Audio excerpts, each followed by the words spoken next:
Hello all, in this video we shall discuss Indian nationalism. All of us are aware of the fact that India was ruled by the British for almost 200 years. And nationalism as an ideology was instilled in among the people because of the various oppressive policies that the British government had implemented, and also because of their exploitative nature of governance. So basically it was a way in which people retaliated against the government. It was a reaction to the policies that the government had adopted, that the British government had adopted. And Indian nationalism as a concept evolved during the Indian independence movement, and therefore we can define nationalism as an ideology that promotes the interest of a particular nation, especially with the aim of gaining and maintaining a region's sovereignty over its homeland. So basically you're promoting your own interest and your nation's sovereignty against or over its homeland. We shall now look into the various reasons which gave rise to nationalism in India. The first major factor which gave rise to nationalism in India are the political, economic and administrative factors. So basically, it was in the 19th and 20th century that India was amalgamated and blended into a nation. And it was the British, by their system of governments that brought the country together and unified it administratively, because it was a government. That was how people got to know about how a government functions. And also when India adopted the new economic policy reforms in the 1990s, namely the liberalization, privatization and globalization reform, it gave way to the commencement of modern trade and industries on an all-India scale, and progressively made India's economic life interlinked with the economic fate of people living across the country in different parts of the country. And also the development of various transportation modes like roads, railways, telegraphs, postal systems, connected people who lived in different parts of the country. And when people were connected, though they were apart in terms of distance, when they got connected because of the development of various administrative reforms, various political reforms, various other developmental stratas, all of this led people to connect to each other. And this is how the political, economic and administrative reasons gave way to the rise of nationalism among the people of our nation. The second major reason which gave rise to the feeling of nationalism, to the spirit of nationalism among our people, was the understanding of contradiction in the Indian and colonial interest. The British, when they came to India, they did not come to India with the motive of developing India or its citizens. They came in as traders. They, made negotiations with the rulers at that point of time, and gradually they started capturing territories, and that is how they formed their government. And since they formed their own government, they for once did not think about the development of India. They were always promoting their own interests. They exploited India in the best way in which they can.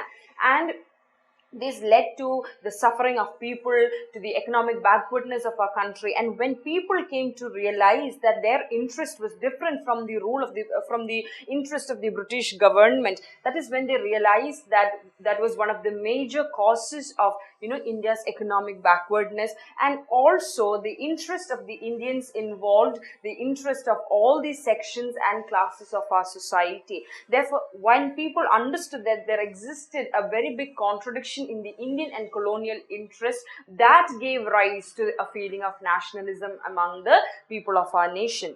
Rediscovery of India's past is another major reason for the emergence of nationalism in our country. Especially the educated class, when they came to be aware of the various researches that were conducted by various scholars such as Max Muller, then Monier Williams, and by various Indian scholars such as R.L. Mitra, R.G. Bhandarkar and Vivek Ananda, those researchers helped to create a new picture of India's past in people's mind.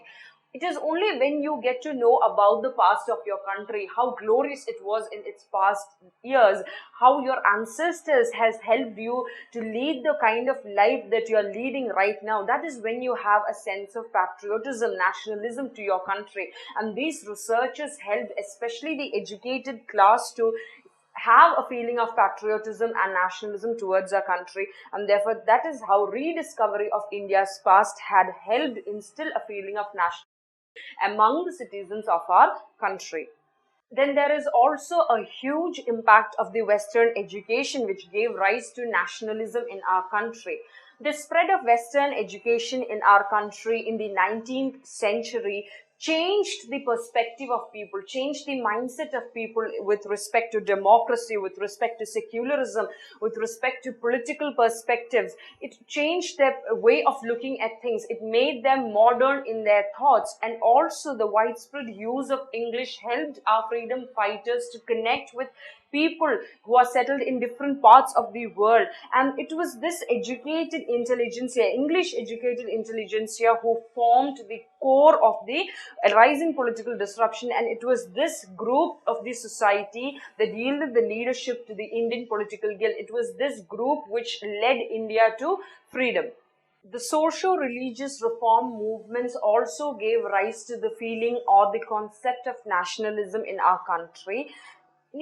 Because of the fact that the social religious reform movements drew their motivation from India's rich cultural heritage, these helped in boosting pan-Indian emotions, and that gave way to the rise of nationalism.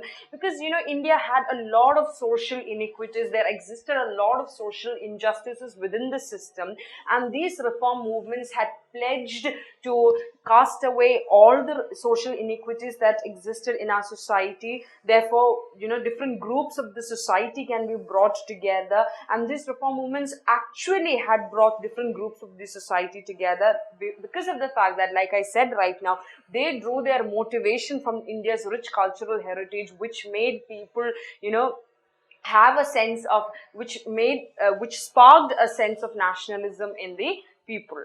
The development of media, newspaper and magazine also gave rise to nationalism, because with the emergence of modern press, both in English and in the vernacular way in the later half of the 19th century, the Indian press especially played a very memorable role in rallying public judgment, in fighting out public judgments, and in fostering nationalism among the people. Then another major reason is the development of means of transport. When British built, we always say that railways is a blessing in disguise. So, when the British formed roads, railways, post, telegraph systems for their convenience, this also helped in, this also helped Indians in moving from one part of the country to another part of the country, and all of this expedited the emergence of a national movement in India.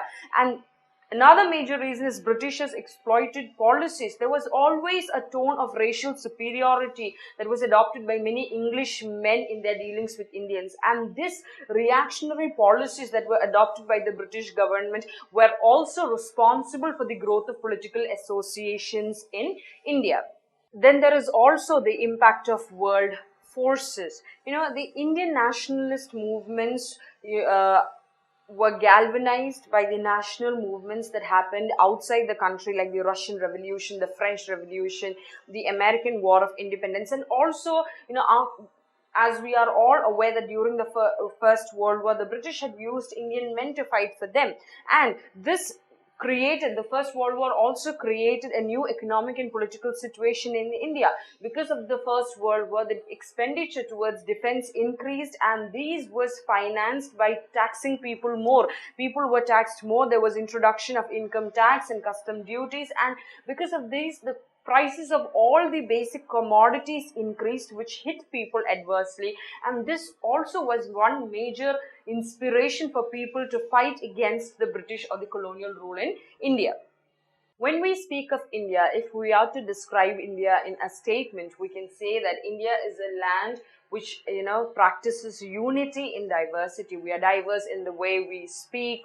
When it comes to languages, we are diverse in the way we practice different rituals, culture, customs, religious background. Despite of being different in so many spheres, we as a nation has fought against the British. So Indian nationalism is basically an example of territorial nationalism, wherein people from different classes, from different groups of the society fought against the colonial rule and led India to independence. And though a lot of factors like we had discussed gave rise to the feeling of nationalism among the people in our country, the major role was played by the First World War, the Rowlatt Act, and also the Jallianwala Bagh massacre. And these major incidences had impacted the Indian minds very deeply, which motivated them to fight against the British rule, and the feeling of nationalism was one of the main driving forces for the independence struggle in India. We now move on to discuss the model question with respect to the topic that we have discussed so far. The model question for your practice is: nationalism came into being during the British rule as a result of action and reaction of the numerous subjective and objective forces and factors which developed within the Indian society under the conditions of the British rule and the impact of world forces. Comment. I hope you found the content of this session valuable. If you liked the content, kindly do not forget to like, comment, share and subscribe to our channel. Thank you.